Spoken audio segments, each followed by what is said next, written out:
You're listening to episode 162, Kayla's Story, a daughter with Ollier's disease.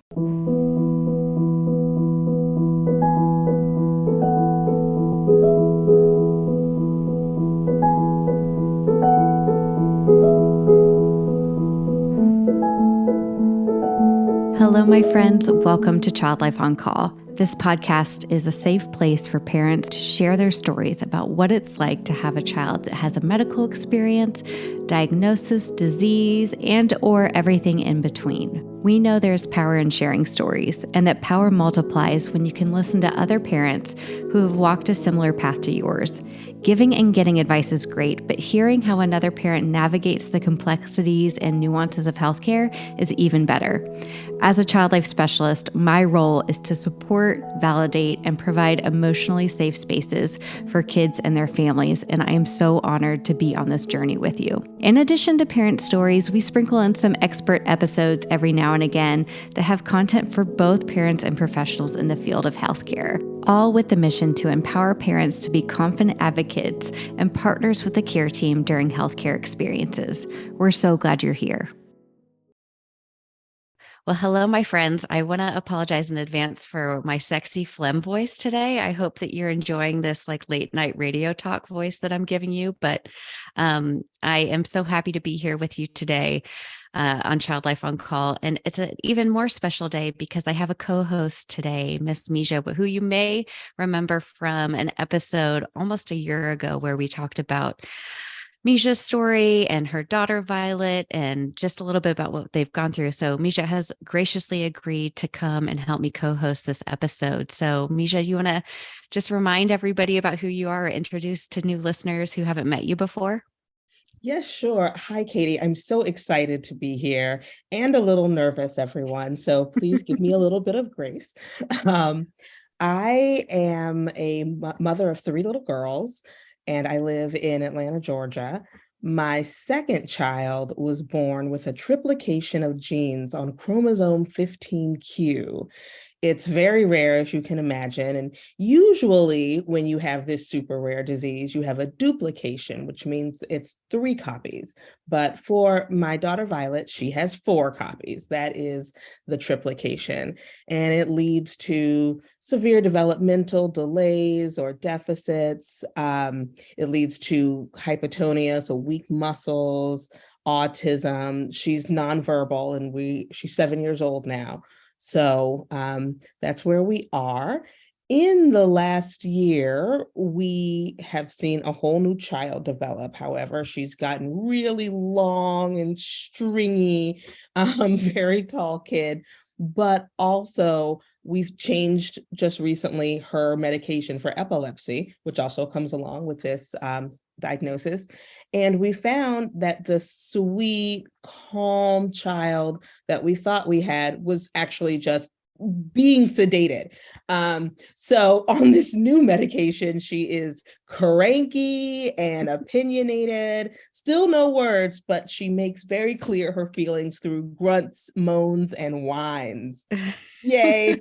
Yay. And you also shared with me that she knows how to turn it on and off depending on who's helping to take care of her. That is 100% true. Like her favorite people, her therapist, her grandfathers, they don't get this. But mama gets it all of it. So I'm curious, do your other daughters also, I don't know about you, but like my kids, they're the worst with me, right? Like when their teachers are like, they're so sweet. I'm like, what child are you talking about? Yes.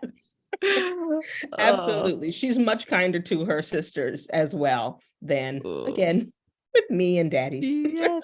Well, I also want you to talk a little bit about Jambo Books because it's just an incredible thing. I love everything about Jambo Books and the way that we've been able to learn more and integrate more diverse books to our personal home library. So will you share with us a little bit about how you got that started? Yes, absolutely. So my husband and I founded Jambo Books in 2018. This is before my second child was born. We are a children's book subscription company that sends our subscribers fiction books that are fun stories that star kids of color as the protagonists of those stories. And, we're both African American, our kids are, families are, and I also am Panamanian. My father's from Panama. And it was just really important for me to have my children seeing themselves reflected in books that weren't always about racism or discrimination or struggle. I wanted them to be able to see themselves, riding dragons and refusing to brush their teeth and all the sort of things that kids do, because I wanted them to know that you're perfectly normal and you belong right here and you can bloom right here where you're planted. Oh, I love it. The books are so funny, so thoughtful, so different than a lot of the other books we have in our library. And so I'm grateful to have some of them. So thank you for sharing that with us. Well, thank you. All right, let's welcome our friend Kayla, and I'm excited to get started. Before we jump into the episode, I wanted to let you guys know that if you are a parent, a child life specialist, or professional working with children, you're going to want the hospital or physician's office or urgent care that you take your kids to have the Child Life On Call app. It is an evidence-based tool designed to empower children and families during medical experiences. And 100% of the child life specialists who have used this app believe that it can help with expanding child life's reach beyond the bedside. And 100% of child life specialists believe it helps parents feel more empowered in their child's care. Learn how to get the Child Life On Call app for your facility or doctor's office by going to childlifeoncall.com/partners. Hi, Kayla. Thanks so much for joining us today. Thank you. Would you mind introducing yourself to our listeners, just telling them a little bit about you, your family, where you live? Sure. My name is Kayla Gunderson. I live in New Jersey with my family. I've been living here my whole life. I'm married to a wonderful guy that I've known since middle school. We made a family here, close to the rest of our families. We have 3 little kiddos. Our daughter is 4.5, almost 5 in April. Our son is 2. He just turned 2 in November. And our littlest guy is 10 months, and he'll be turning 1 in April. I work here in New Jersey. I am a registered nurse. I'm a pediatric nurse. I've been doing that for about 8 years now. My husband's a respiratory therapist, but he works in the adult world. So adults are so gross when they're sick. Yeah. Kids when they're sick are so much cuter. Yeah, they are. I started off, I know I mentioned this, I started off as a child life specialist, and that's actually what I went to school for. I switched to nursing when I kind of found, that there's a little more flexibility. And I work night shift, so I probably wouldn't have been able to do this as a child life specialist, unfortunately. But yeah, we're both working full time, taking care of our kids.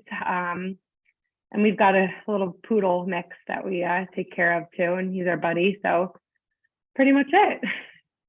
Well, that's so cool. Also, Jersey Girls Unite. Yes. I heard it from the first time you said your name. I was like, ooh, she's got a Jersey accent. And I love it. I do. I've been here my whole life. So yeah. Kayla, can you take us back to when you first noticed or someone first noticed that something was going on with your daughter? Yeah, absolutely. So it was over this, it was actually almost a year ago in last April. My son was born April 8th of last year. And my family was just in and out visiting, which thankfully now that, COVID has gotten a little better, we've been able to do that. My last son, who was born in 2020, that was not a possibility. We were kind of home for the long haul back in those days. But this past April, we had our family coming over and visiting the baby. And my daughter was sitting with my aunt on her lap, and my aunt was holding her hands and feeling her hands and said, Kayla, what is this on her finger? Like this little bump. And I was like, I don't know, it's probably nothing. Like how many times that I've gotten text messages from friends, what is this rash? What is this? As a pediatric nurse, that's my life. And a lot of the times I honestly, I blow things off because I'm like, it's probably nothing. That's always what we think, right? It's probably nothing. It doesn't seem like anything serious. I'll mention it to the doctor at her, 4-year checkup, which was like the following week. So we actually ended up in the doctor's office a little earlier than her checkup because she ended up having a reaction to amoxicillin after being treated for a ear infection. So we ended up in the pediatrician's office. And while we were there, the doctor was just looking at her skin and her hands and her whole body at the rash that she has a full body rash from amoxicillin. And the doctor, I said to her, do you see this little bump on her hand? I don't know if it's anything, but I just thought I'd mention it to you. And my doctor's really great. I've actually had issues with some pediatricians. My last one, I had an issue just because I felt like she didn't trust me as a nurse and as a parent. My current one, I feel like really listens to me. And she, if I have something that I'm worried about or anxious about with one of my kids, she'll really take it to heart. And she doesn't blow me off, which I love. That's so important. Yeah. And I'm sure you know this too with your daughter. The same thing. When we have concerns, we don't want to be, blown off. We want to be heard. So she said to me, let's just get an X-ray. It's probably, I'm not really sure, but let's just get an X-ray. Let's just see. So I'm like, okay. I took her a couple of days later for an X-ray. Mind you, I have like a brand new newborn at home. Like he's like, I was thinking that as you're telling this and navigating a rash and a newborn and yeah. Meanwhile, I'm like post C-section, like it was crazy. Luckily my husband, with his job, he's able to be off too during all this. But yeah, we ended up going for the X-ray a couple of days later. Luckily her rash cleared up with some steroids and we ended up in the emergency room in between, but that's for another episode. But yeah, so we got the X-ray done of one hand. We went to this Target to pick out a birthday present for her because her birthday party was canceled that year since she had a full body rash and also a respiratory virus. So my pediatrician called me later that day. And again, as a pediatric nurse, I know too much. And I know that when a doctor calls you the same day, that's usually not a good thing. So I kind of played phone tag with her for that afternoon. I didn't even catch her again until the next morning. When I got to her the next morning, she kind of said to me, yeah, we got her X-ray back and the radiologist seems to think that she has this disease called Ollier disease. And I'm like, I've never heard of that. I said right to my doctor, I've never heard of that. And she said right back to me, I've never heard of it either. I'm like, well, that's just great. This doctor who's been a pediatrician for 30 something years just basically told me my daughter has something that she's never heard of. So I didn't panic right away because I was like, all right, well, my doctor doesn't seem too concerned at this moment. But yeah, it was a little scary. It's so, after doing this episode and working in child life for so long, it's so rare to get an X-ray and get a diagnosis with a name in the next 24 hours. Usually it's this like long process of testing and ruling this out. So that's pretty different to be told, oh, we know exactly what it is right away. Yeah. And I mean, I don't know exactly. I never actually spoke to the radiologist. I don't know how much experience he or she even has with diagnosing this particular disease. But my doctor, my pediatrician, had already spoken to an orthopedist before she even got on the phone with me. And it's an orthopedist that I know well. I work with him at the hospital. And I feel very comfortable with him. So I was glad that that's the one that she reached out to. And, he told my doctor, get her in for, we need her to come into the office. We're going to need a full set of X-rays and you're going to need to see a geneticist because this is a rare genetic disorder that affects the bones. So we kind of had to go on to our next steps of doing all that. But right when I got off the phone was kind of, when we had to process it. So that the processing it was kind of the next part. Yeah. I can imagine what I would have done. And, from your intake form, it's what you did too, which is what we all do when we find Yep. out that our child has something. Hmm. And what is that? I know. Misha, do you know I what I'm don't even want talking to say about? it because I've listened Oh to yeah. enough of your episodes that I know I'm not the only one.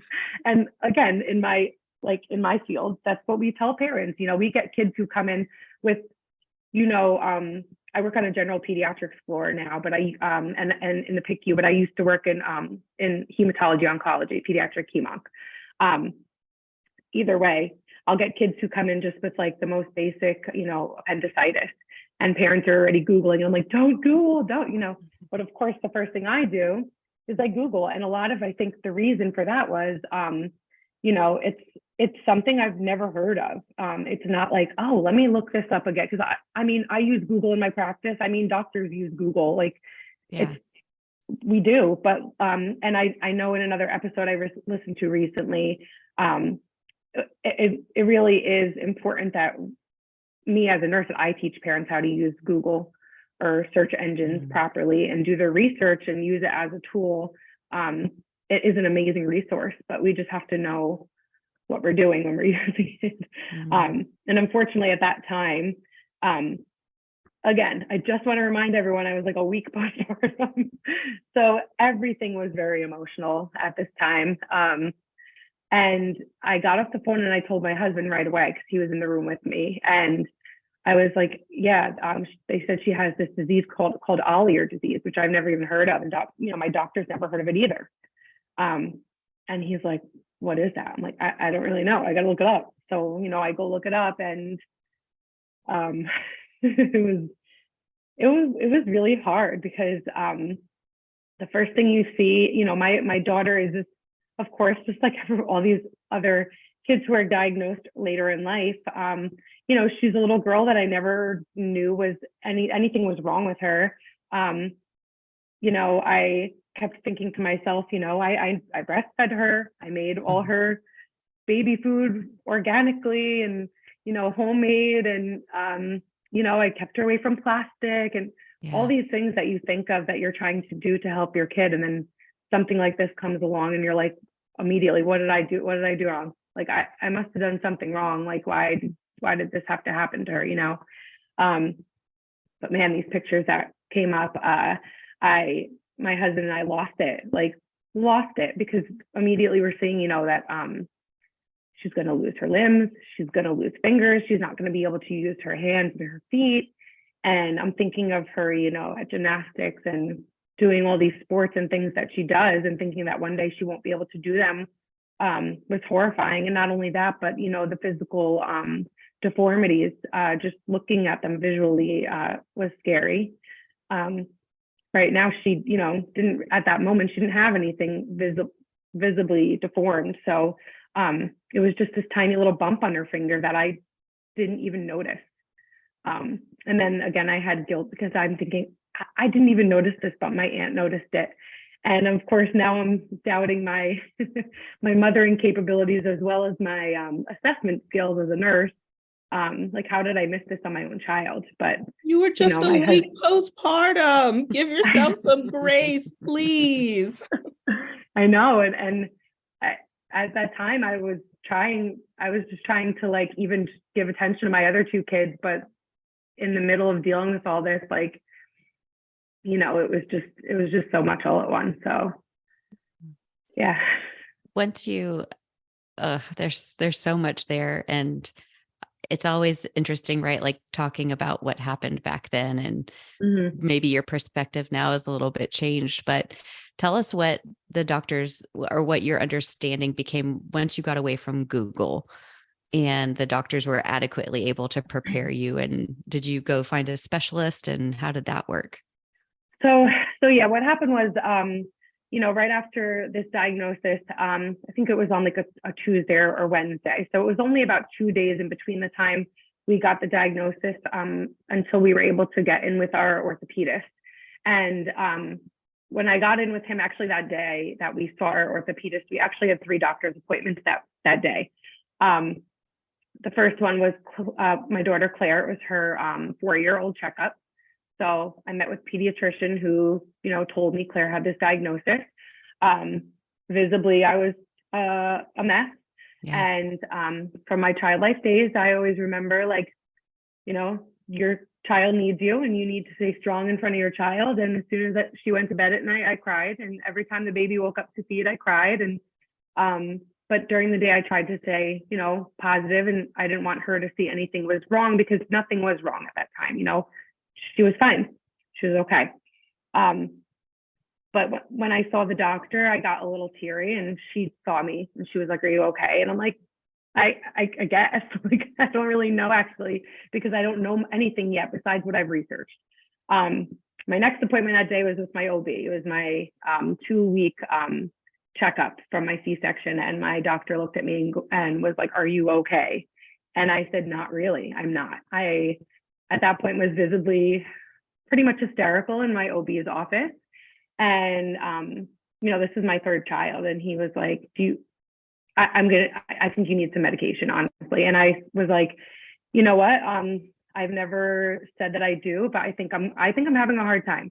And I'm so grateful for him in that moment for recognizing that I needed that, because I did. And I don't know if how I would have gotten through the next couple of weeks without being medicated. So I'm so grateful for him for noticing that in me. After that appointment, we had our orthopedist checkup with Claire, where they did a full body scan of x-rays. They did our history and everything like that. And he looked at me, and he, without even saying anything, he looked at me and said, "Your daughter is going to have a wonderful life, and you're going to give her a wonderful life. She's a beautiful girl. She's smart. She's so silly. She's funny." He's like, "And I just met her." He's like, "I know all this already about her, but you're going to give her a beautiful life no matter what. And she's going to be fine. She's going to be okay." So I didn't believe him, of course. But it did make me feel better that finally, after like 48 hours of me just, Right. reading the craziest research, he kind of, made me feel a little bit better. But what we did find out, we found out a lot about Ollier disease, and most of it was really that it's so rare, and it affects 1 in 100,000 people, which means my orthopedist has really only ever seen a couple of cases. This is a local doctor who's right here in New Jersey. So of course I made it my mission to find someone who's seen more cases, because that's what we do for our kids, right? As much as I love our doctor, he's wonderful, but I really made it my mission to find somebody who is super familiar with this, because we want the best for our kids, and that's what we wanted. It's like that doctor was what you needed in that moment. Yeah. Oh yeah. After sure. like 3 appointments and like 48 hours of pure hell. Yeah. And terror, like he gave you that moment. And it's so interesting. But I know, Mijha, I don't remember if we talked about it, but I talk about it with a lot of moms, is like this whole delivery of information can really either make or break your experience right after that. And it's like the doctors who come at you with compassion and tell you exactly what you were told, like, you're going to love your daughter no matter what, like you're going to get through this. And then the doctors who just deliver it black and white and don't have any kind of like empathy in the conversation or compassion, and are presenting facts, that can hurt, right? You sometimes need that comfort around. I don't know, Mijha, if you had that experience. Absolutely right. That's absolutely right. I honestly feel like the stress, those cortisol levels apparently erase your memory. Mm-hmm. So I remember getting the diagnosis. I was sitting on a plane. We had just landed in Newark Airport, and they called me from the geneticist, and they didn't know what it was, but they were like, this is what she's got. Ha ha. Yeah. Get with the geneticist when you get home. So Wow. yeah, but the way it's delivered, you're so right, Katie, makes all the difference. Yeah. I mean, I was so grateful to have him at that moment, and he's still our doctor that we see. We go for checkups every 6 months with him. But he basically said to me, this disease is, it's something that there's really not a cure for it at this time. And the only treatment is surgical. There's no pharmacological treatment right now. There's no medications. And that's what I was like, I know I saw that online and I was hoping that you would give me a different answer. I was hoping you were going to tell me there's some like new miracle treatment, like that's what we're always hoping for. And I was like, all right, well, I guess that's what it is. If she needs surgery, my doctor seems to think like she will eventually need at least, one surgery, if not multiple. But after they did the full body X-ray, they saw that these little bumps, or they really call them endchondromas, which are basically little tumors that are benign, and they're cartilage. So they form on the growth plates of bones. So for my daughter, for her, they were growing on the fingers and the toes and the hands and feet, all different bones of her hands and feet. And after they did the full body X-rays, they saw that fortunately, they're not growing anywhere else at this time, which is great. I'm really lucky for that, because I think a lot of children who are diagnosed younger tend to have these endchondromas in different bones in their body, not just their hands and feet. So it could be their spine, their scapula, their hips, or the long bones. And those children end up needing surgeries to correct limb length deformities. And they're pretty intense surgeries, sometimes require bone grafting and other things like that. So at that point, at this point, we're not there. And I don't know if we ever will, because there's nobody or nothing that can tell us that she won't eventually grow endchondromas in other parts of her body. But as of right now, they're not. So I'm just, every day we just keep hoping that they don't. And that's really all this disease is. And for us at the time, my husband and I said to him something pretty horrible, because my past as a peds hemonc nurse, I've dealt with a lot of kids with cancer and different hematological and oncological disorders, and I'm familiar with those. And I said to my husband, I kind of wish that she had leukemia. I mean, because at least I know what that is, and I know what the treatment is, and I know what it looks like, and I know what to expect. With this, I have no idea. I have no clue, because I've never dealt with it before, and I've never seen a patient with it before. So of course I would never wish any disease on my child, but to have something that I was a little more familiar with and felt more comfortable with, I think maybe in that moment I felt like would have been better, but obviously it wouldn't have been. But it's hard in that moment, when you're just learning about something and trying to come to terms with it. I think, like, I remember in college, in my bereavement course, learning about, the grief process. And this is exactly what that was for me. It happened.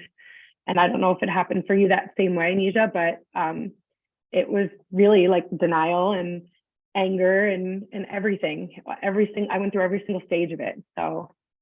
Absolutely. No, I absolutely did too, Kayla. And I will tell you, for me, the anger part was the longest part. Yeah.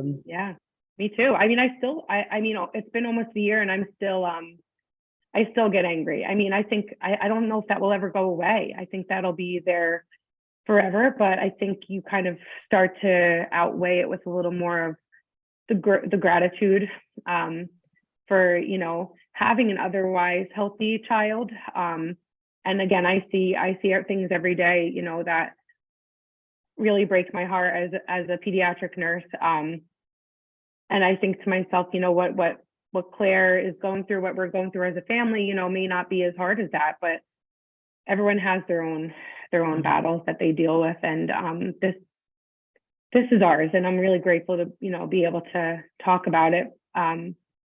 Because it's been hard. It's been hard, especially for my husband, who I didn't know if he would agree to let me do this, to be honest, because he hasn't really told his friends, he hasn't told coworkers, he really hasn't told anybody that he knows about what's been going on with our daughter. Whereas I'm the type who, I need support, I need everyone to know. I want to share with people to help people. If anyone's going through the same thing or something similar, I want to be a support for them. And we're two different people. So luckily, he knew that for me, this is a way of coping. And again, like I said, I do really want to share her story because I really hope that maybe it will help somebody else. Oh, I definitely think it will. And thank you so much for sharing. And you sort of got onto this topic of like, how do we deal with it? How do we live with these diagnoses day to day? And what have been some things that you've done to sort of manage your stress, to take care of yourself, to maintain your health so you can be there for your kids and your husband? Well, I did mention the medication. I'm just kidding. Love meds. Good stuff. That was actually very short-lived. Luckily, I didn't need to be on it more than 2 months. After I hit that, postpartum period, I think everything stabilized. And once we were able to get in with the doctors that we needed to see and everything like that, it was a really hard time. But I am so grateful in a way that it happened during, right after the birth of my son, because it was a time where my husband and I were able to both be home with all of our kids. My husband had a 12-week paternity leave, which is unheard of in this country. Wow. And I had a really solid one as well. And I am just so grateful that we were able to spend the time together as a family and deal with this together, because if my husband had to be at work every day, I don't know, it would have been a lot harder, honestly. And I am, again, really lucky that I live so close to so much family. My aunts, oh my God, I'm going to start to cry. They're amazing. They have helped me through the hardest times. They've been here to help me with my kids. My mother-in-law, and my sister, no one hesitated. And like, I'll watch the baby. If you need to take Claire for an appointment, or like, just go get a pedicure, like go do what you have to do. Like, or like just showing up with meals. It was hard in general, like I said, being postpartum, but then add this craziness onto it. And I was pretty much beside myself. So now in this period where we kind of have come to terms with her diagnosis, I still have my family who is willing to help, watch the other kids while we take Claire to her appointments. We recently just had an appointment with a geneticist in Baltimore at Johns Hopkins. And my sister came along with us. We made it kind of into a little trip. We saw the geneticist in the morning, and we spent 2 nights in Baltimore with the whole family. And my sister came along to watch the boys so that my husband and I could take her to see the doctor. We did another trip we went to CHOP in Philadelphia to meet a geneticist there, because initially when we were diagnosed and our orthopedist had told us to go see a geneticist, this was in April, the local geneticist here at one of the hospitals nearby told us that the next appointment would be in December. And I was like, what? I need answers before then. How am I supposed to get through to December? Like, I'm not going to make it. So luckily, again, it really helps knowing people and being a pediatric nurse. I reached out to like every pediatrician I worked with, and I was like, I need help. I need to find a doctor. I need to find a geneticist that can see us. Unfortunately, I have a cousin who is a pediatrician at CHOP, and he was able to get us in with the pediatric geneticist who specializes in connective tissue disorders. And we were able to get in May. I was like, thank goodness, because I wouldn't have been able to make it all the way to December. I was like, oh my God. I mean, it's absolutely crazy. It sounds like these relationships that you have, whether it's the family, your husband being there with you at the beginning, reaching out to anyone who will listen, like these connections, these relationships are so important. One of the last questions I have for you is, I'm so interested to know, because I know how I feel about you, and I've just met you over the past 30 minutes, but I'd love to know what you've learned about yourself in this process of having your child diagnosed with something. What have you learned about you that you didn't know before, or maybe you saw blossom? What have I learned about myself? I don't know. I mean, I, I think it's hard to say. I don't even know if I've learned much, because everything that kind of transpired from this, I think, is the way I would have expected myself to behave. I knew that I would fight for my daughter, and I know that I would fight for any of my kids. I knew that always. I don't know if I've learned anything. I guess that I mean, this isn't really positive, I don't think. I don't know if That's okay. I don't know if I ever knew how fragile I was. Everyone always, thinks I'm such a tough person, and that I don't cry. And my husband jokes around, the first movie we saw on our first date was that movie Marley and Me, where the dog dies. Oh gosh, how romantic. Wow. Saw me cry during it, and he was like, I didn't even know you cried. Like, and we've known each other for years. But yeah, I'm like Luisa from Encanto. I'm the older sister. I'm the strong one. I'm the tough one. I'm the one who takes care of everybody. And here I am, I'm a nurse. And I needed somebody to take care of me at that point. Like, I kind of surrendered. I was like, I cannot do this by myself. I can't. Like, I'm going to be here for my kids and my family, but I can't, because if I can't mentally take care of myself, I can't take care of anybody else. So It's for such me a to have beautiful thing to be able to ask for support when you need it. So often we feel as moms that we have to do everything and be the strongest, but it's so beautiful that you could recognize that you needed support, and then you were strong enough to ask for it, because people who love you want to help you. And so you're giving them that avenue to do that while also getting the support you need. I think that that's fantastic. I really do.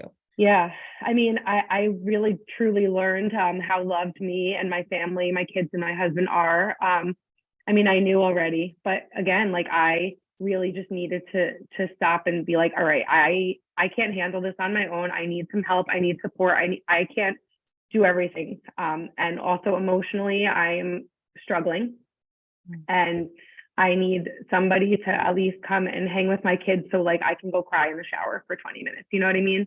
I want to commend you for recognizing that in yourself, that it's, I've asked that question a lot of times and I get a lot of answers, and they're all honest and they're all authentic. And yours is such a honest perspective of, I was not okay. And I learned that about myself, and that we're all human, and that we're all going to have this suffering at some point, and we're not immune to tough things that come.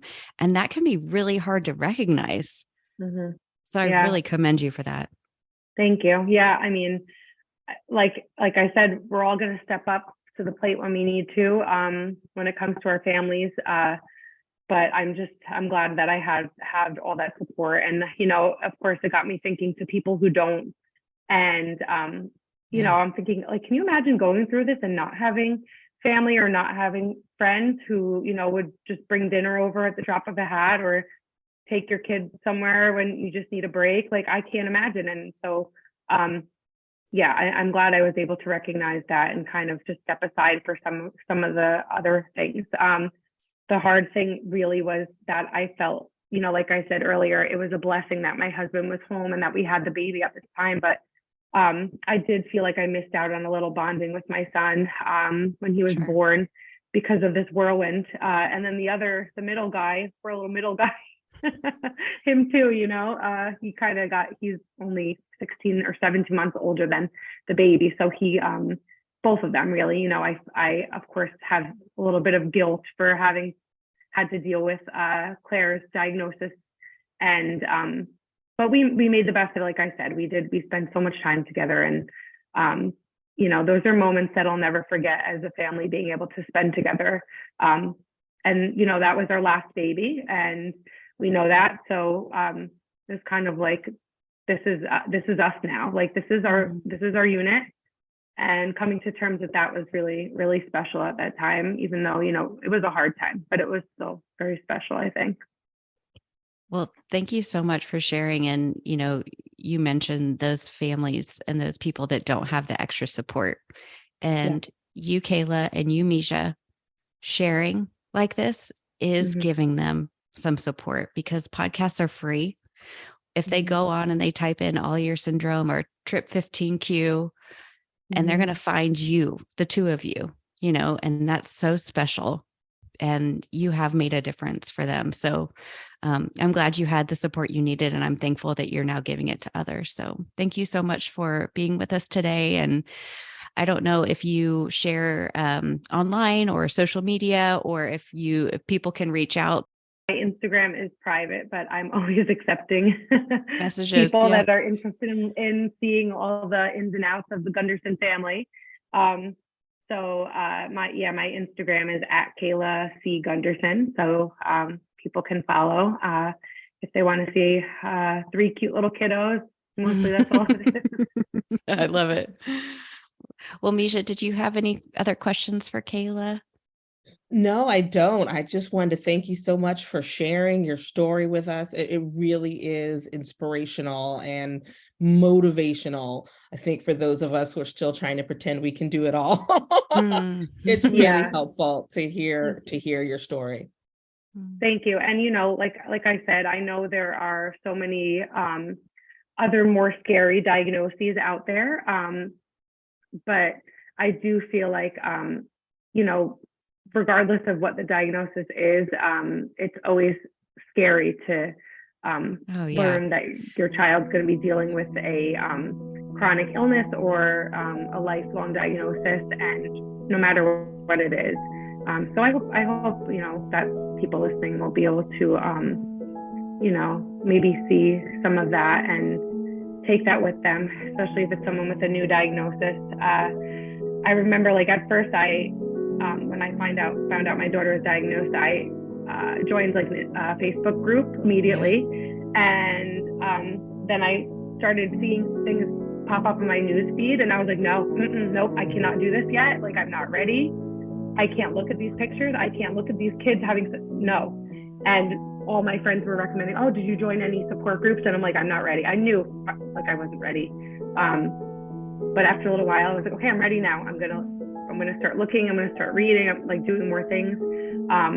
And this for me was something too that I really wanted to do. And listening to podcasts for me really has been helpful too. So thank you so much for doing this. This is really great.